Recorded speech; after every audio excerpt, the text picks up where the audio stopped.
O campo de guerra instalado nos morros cariocas mostrou a todos a ousadia dos criminosos que fazem milhares de pessoas reféns nas comunidades onde moram.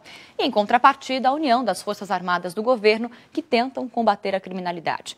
Para falar sobre isso, temos aqui no estúdio o especialista Luiz Antônio Melhado. Ele é professor e pesquisador em gestão estratégica para a prevenção da violência da Escola de Sociologia e Política de São Paulo. Também está com a gente aqui Gilson Rodrigues. Ele é presidente da União dos Moradores da Comunidade de Paraisópolis, na Zona Sul de São Paulo. E também participa do N-Blogs, o blogueiro do R7, o provocador Marco Antônio Araújo. Agradeço a participação de todos. Boa noite. A minha pergunta é pontual. Qual é o grande desafio para o ano que vem, para os próximos anos, no que diz respeito ao combate à violência nos estados e também com o governo federal? Eu entendo que o grande desafio não é policial, o grande desafio é de inclusão social.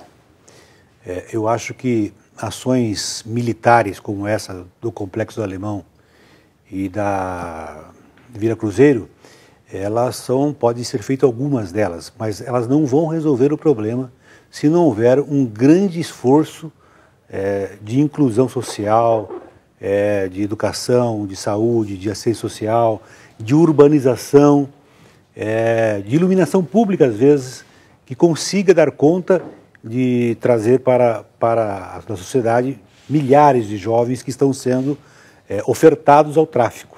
Isso quer dizer, então, que a gente tem pelo menos mais 2 décadas, 20 anos aí de tragédia urbana. Com certeza. Eu acho que nós temos um problema muito sério. Se nós não começarmos a enfrentar pelo viés de tratar as causas desse problema, nós vamos continuar repetindo um erro. Quantas ações policiais nós já assistimos nesse país de invasão de favelas? Paraisópolis é um exemplo disso.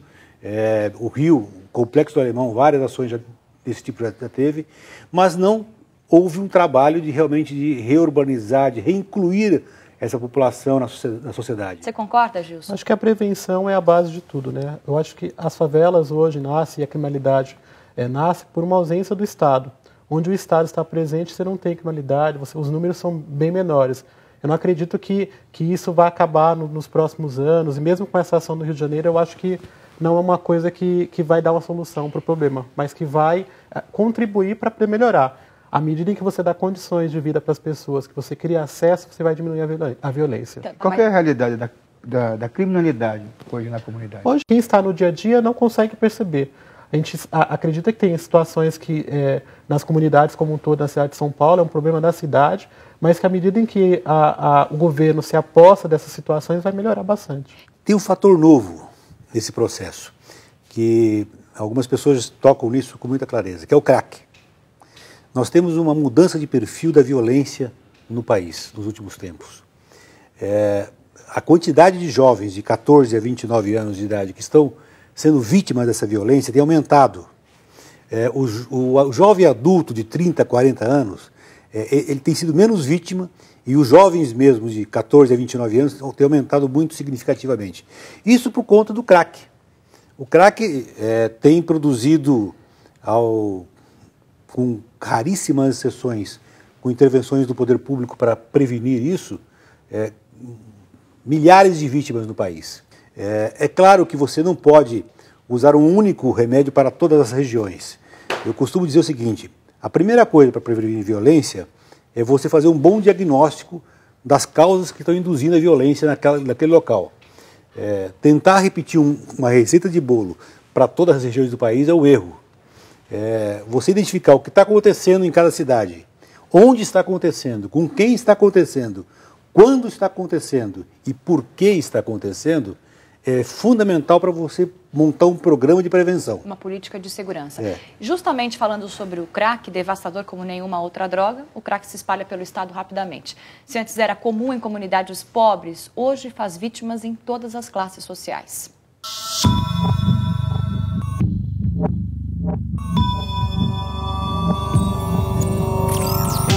A fissura pelo uso do crack chega ao ponto do usuário não se intimidar. Ele consome a droga em via pública, à noite e durante o dia. Essas cenas registradas próximo à entrada de Florianópolis mostram jovens que entram num buraco na via expressa cheios de tubos de esgoto para fumar crack. Viciado na droga há mais de 10 anos, este jovem se internou em um centro de recuperação. Ele tem 24 anos de idade e teve o primeiro contato com o crack quando ainda era criança, aos 8 anos. Em casa, minha mãe tomou vários remédios por causa de mim, já fui baleado e tudo, quase morri. Neste momento, ele passa pelo período de desintoxicação, a primeira fase do tratamento psicossocial, considerado um dos mais eficientes por psiquiatras. Mas nem todos que precisam desta oportunidade têm acesso no país. Santa Catarina tem 90 centros de recuperação espalhados nas maiores cidades. Os especialistas no assunto acreditam que para suprir a demanda de usuários de crack, que cresce assustadoramente, é preciso criar novas unidades em todas as regiões. Existe um projeto de lei que prevê esta necessidade, tramitando na Assembleia Legislativa. Os centros que já existem se esforçam para manter as portas abertas. Este lar em Florianópolis tem 18 anos. Abriga 48 homens, jovens e adultos. 98% dos pacientes buscaram a instituição para largar o crack. Nós estamos conseguindo segurar essas pessoas nos primeiros meses, que são os primeiros meses mais difíceis da recuperação.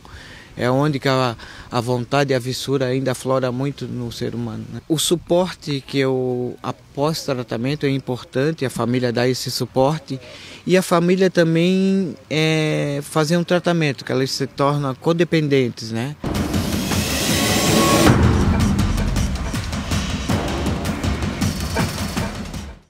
Olha, aí um projeto de lei do governo do estado de São Paulo, que tramita na Assembleia Legislativa, destina 0,2% do Fundo Social para a prevenção e recuperação dos usuários e manutenção dos centros de atendimento. Além disso, os deputados estão recolhendo assinaturas para criar a Frente Parlamentar Antidrogas, que vai buscar investimentos em políticas públicas de prevenção e tratamento dos usuários. É fundamental, né, Marco? Não é só uma questão de combater a droga. O Estado não dá conta. Você viu o exemplo? 49 pessoas sendo atendidas. É nada, num spa, certo? Que como tem que ser, uma piscina, com todo o conforto que um drogado precisa para se recuperar.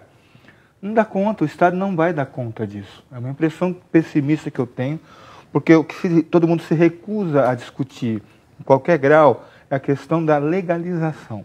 Em que nível ela vai se dar, o que é possível fazer, e como o próprio governador Sérgio Cabral chegou a citar recentemente, tem que haver um movimento internacional para se discutir isso. Não adianta o Estado de São Paulo sozinho, não adianta o Brasil sozinho querer uma saída para isso. O mundo está envolvido nessa questão de uma maneira, sabe, trágica. Claro, a palavra novamente é essa. Colômbia, México, Estados Unidos, todo mundo, Europa, enfim. Olha, eu acho que a questão da legalização das drogas, eu sou contra a legalização do crack, mas das outras drogas eu sou favorável, porque ela fere de morte o tráfico. Eu acho que a questão financeira do tráfico é atingir de morte, nós resolvemos uma parte do problema. Eu acho que o problema das drogas não é um problema policial. O problema das drogas é um problema de saúde pública. Ou nós montamos um programa de saúde pública, nos moldes que foi montado o programa de AIDS nesse país, que tenha o envolvimento de toda a sociedade, que tenha o envolvimento dos meios de comunicação, de todos os entes, custa caro. Mas é um programa que tem 3 pernas. Uma perna na prevenção, uma perna de acolhimento e a terceira perna na repressão ao tráfico. Que você vê pouca ação policial na repressão ao traficante de crack. O crack, sim, o crack é talvez a droga mais devastadora que nós temos hoje. É a droga do nóia, né? É a droga do nóia. Eu tenho medo de ser assaltado por um nóia, não por um profissional que você tem menos risco. Noticiaram o depoimento de Sérgio Cabral, governador do Rio de Janeiro, diz que pretende sugerir à presidente eleita Dilma Rousseff que leve para os fóruns internacionais uma discussão sobre a legalização planetária das drogas leves. Segundo o governador, a repressão às drogas tanto mata inocentes quanto gera gastos que poderiam ser aplicados em outras áreas. E ainda afirmou que a repressão pura e simples não tem sido inteligente, que a proibição leva a mais prejuízo do que uma ação inteligente do poder público. Gilson, o que você acha dessa declaração? Você concorda com a legalização das drogas? Não, eu discordo. Eu acho que a legalização de qualquer tipo de droga hoje é fazer com que muitos jovens, principalmente, sejam vítimas de uma ação como essa. Porque se a gente diz que é legal, né? Hoje em dia está tudo muito na moda, né? Então, se você legaliza a maconha, as pessoas vão achar que é normal, que é legal, que facilita. Eu acho que o governo tem que investir em segurança. Eu acho que à medida em que você investe em segurança e que você cria oportunidades, o jovem, as pessoas não vão para o caminho errado. Eu acho que falta oportunidade para que as pessoas possam sair das drogas, espaços de prevenção de fato, e depois, se a pessoa está na droga, como é que pode se libertar? Então, falta política pública com relação a isso. Eu acho que entrar na discussão de se vai legalizar ou não falar assim, eu vou vitimar, eu quero resolver o problema, mas vou ter que fazer uma série de vítimas para poder ter que resolver. Então, eu tenho a impressão de que o que nós precisamos trabalhar é um grande projeto de saúde pública que faça essa redução de danos com relação ao crack. Se nós fizermos isso como redução de danos é legal explicar para quem não sabe, né? Que é a pessoa que é viciada numa droga pesada, no primeiro momento se dá uma droga mais leve até que ela consiga. Redução de danos é mais complexo. Você pode fazer redução de danos usando uma dose como crack, que às vezes letal para a pessoa, e começa a usar uma droga mais leve, como até a maconha. E você vai lentamente retirando a pessoa dessa dependência. Então nós precisamos tratar uma grande ofensiva. Eu conheço algumas pessoas que trabalham na Cracolândia, que atuam na Cracolândia, psicanalistas, pessoas de saúde pública, que têm tratado esses usuários com redução de dano com efeito. Então nós não precisamos ter um alto custo como as comunidades terapêuticas. Para algumas pessoas sim, para outras não. Ambulatorialmente você pode ir tratando essas pessoas. Tem uma experiência que a gente tem bastante interessante, que é um curso para jovens, ele é na formação de violência, contra a violência, álcool e outras drogas. São 90 jovens, muitos desses jovens já estavam envolvidos de alguma forma com a droga, e esses jovens são formados para ser multiplicadores e poder levar, de fato, aonde está o problema. Então ele consegue conversar com a galera, com o grupo dele, e tentar buscar conscientizar a pessoa para trazer para um caminho melhor. E aí, a partir desse caminho melhor, criar oportunidade de curso, de qualificação, de emprego. Porque muitas vezes a gente vê uma ocupação como essa, e aí tem a pessoa que também é vítima, tem um bandido que é vítima, que está ali naquela situação, que também por uma questão social, mas você tira para ele aquele recurso. Então, você não cria uma nova oportunidade para que ele possa trabalhar, que ele possa estudar. Eu acho que tem que pensar na questão social de como é que faz para que essa pessoa não tenha que voltar para o crime. Agora, não adianta você chegar para um jovem e aconselhá-lo a não se drogar. Porque todo pai faz isso, todo amigo faz isso. Só que também não se fala na hora do usuário que a droga é boa. Se ela não pudesse prazer, ninguém usava. É verdade. É uma questão muito ampla, é muito ampla, complexa. É uma discussão muito complexa. A humanidade usa droga desde que o mundo é mundo. Não vai ser a nossa geração, não vai ser a dos nossos filhos e não vai ser a dos nossos netos que vai resolver o problema do uso de drogas. O ser humano usa drogas, algumas pessoas podem dizer, eu não uso droga. Você nunca tomou uma cerveja? Isso não é droga. Você nunca fumou um cigarro? Isso não é droga. Certo? Quantas pessoas usam drogas legais? Aí você tem um grupo de drogas legais e um grupo de drogas ilegais. Certo? Então, eu acho que nós temos um problema sério nessa questão. Ou nós tratamos isso realmente com um programa de prevenção, de orientação. Quando você faz uma lei que proíbe o fumo em cidades e em locais públicos, o que é isso? Nós estamos ajudando a orientar, esclarecendo as pessoas os malefícios do fumo. Por que você não fazer um grande programa dos malefícios da droga, de cada droga especificamente? Eu vejo e sinto os meus amigos, as pessoas da comunidade, o quanto sofrem com isso, mesmo com a maconha. É uma droga leve, mas é o início é o início do caminho para um crack, para uma cocaína, para uma droga mais pesada. Eu acho que a gente estimular isso é um erro e é sacrificar a nossa juventude. Agora, você acha, Luiz, que houve muita negligência em relação à repressão às drogas e até à entrada de armas no país e à corrupção? Ou isso é um movimento que acaba sendo natural, que não foi uma questão de negligência dos governos? Se você olhar o mundo, se eu olhar os Estados Unidos e verificar a quantidade de droga que entra nos Estados Unidos o tempo inteiro, e os Estados Unidos têm a maior força policial para fazer a repressão. Nem isso conseguiu reduzir a entrada de droga nos Estados Unidos. Porque existe uma rede subterrânea que você não consegue controlar com polícia. Então você acaba o mundo inteiro. Eu acho que o problema talvez seja que a própria polícia seja corrupta, né? Eu acho que o Estado deveria garantir isso para o cidadão. a gente não garante nossos direitos, nós pagamos nossos impostos, não é isso que está na Constituição? Acho que o governo precisa garantir isso. Por que os traficantes conseguem fazer e o governo não pode? Acho que tem que investir na polícia, melhor salário, fazer combate à corrupção. Então, o que não dá é para a gente aceitar e, a partir dessa aceitação, falar, vamos liberar porque agora vão procurar outro mercado. Acho que essa posição não é a melhor para o Brasil. Eu acho que nós vamos, minha opinião pessoal, eu acho que nós conseguiríamos reduzir o número de usuários de drogas se nós liberássemos a droga. Não no primeiro momento, o que é mais terrível. Exatamente. No primeiro momento, mas você conseguiria. É verdade. Mas a gente tem que pensar em geração. Tem que pensar em 20, 50 anos, senão a gente não anda. Eu me lembro de um ex-diretor do FBI, que é responsável pela repressão à droga nos Estados Unidos, ex-diretor do FBI dizendo, enquanto não se legalizar droga, não acaba o crime organizado nos Estados Unidos, no Brasil, na Bolívia, em qualquer lugar.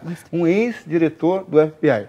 Porque, repetindo, por que tem arma no Rio de Janeiro? Para defender território de tráfico.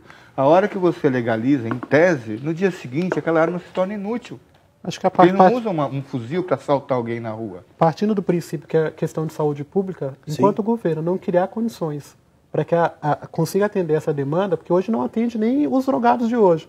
Imagina se você faz a liberação. Enquanto o Brasil não tiver uma saúde de qualidade, uma saúde que atenda de fato a população, e também nessa área, que é o que menos se investe no Brasil, apesar de estar garantido nos recursos do governo, não acontece. Então, quando não tiver os recursos necessários e as formas, os meios, eu acho que essa liberação é apenas um sonho. Talvez possa acontecer uma liberação, se for baseado numa política de saúde pública para combater esses usuários que vão aparecer logo depois que legalizar. É o alerta, Exatamente. é um movimento internacional. Exatamente. Não adianta aparecer um maluco sozinho para fazer isso, que não vai dar certo. O mundo tem que parar e discutir isso de outra forma. Você acha que se o Brasil legaliza...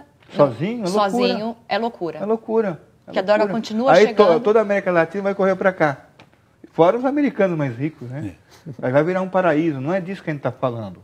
Não é disso que a gente está falando. Essa coragem que um governador que acabou de ser eleito teve de tocar nesse assunto, que é tabu, que mexe com os preconceitos e com as convicções mais profundas, é para ser elogiado, tratado com muito respeito. Podemos até discordar, mas ele colocou uma pauta muito séria e muito corajosa. Que é uma pauta de longo prazo. A gente nunca pode esquecer que essas questões de segurança e de políticas públicas são sempre de longo prazo. A que ponto eu cheguei? Né? Elogiei Sérgio Cabral. Marco Antônio Araújo, essa foi a maior provocação que você já fez aqui no N-Blocks. Olha, infelizmente nosso tempo acabou com uma declaração do Marco Antônio surpreendente, né? Não é de praxe isso daqui aqui no programa, mas eu agradeço demais a participação do Luiz Antônio Melhado. Ele é professor e pesquisador em gestão estratégica para a prevenção da violência da Escola de Sociologia e Política de São Paulo. Obrigada pelos esclarecimentos, Luiz. Também agradeço o Gilson Rodrigues, presidente da União dos Moradores da Comunidade de Paraisópolis, fazendo um contraponto, trazendo uma opinião de quem está na comunidade, conhece a rotina. E também agradeço a Marco Antônio Araújo, nosso provocador. Eu também elogiei Fernando Henrique, meu Deus. Marco Antônio, você mudou, Marco Antônio. A gente encerra o programa de hoje com imagens infelizmente chocantes que mostram como a cidade maravilhosa virou um campo de guerra.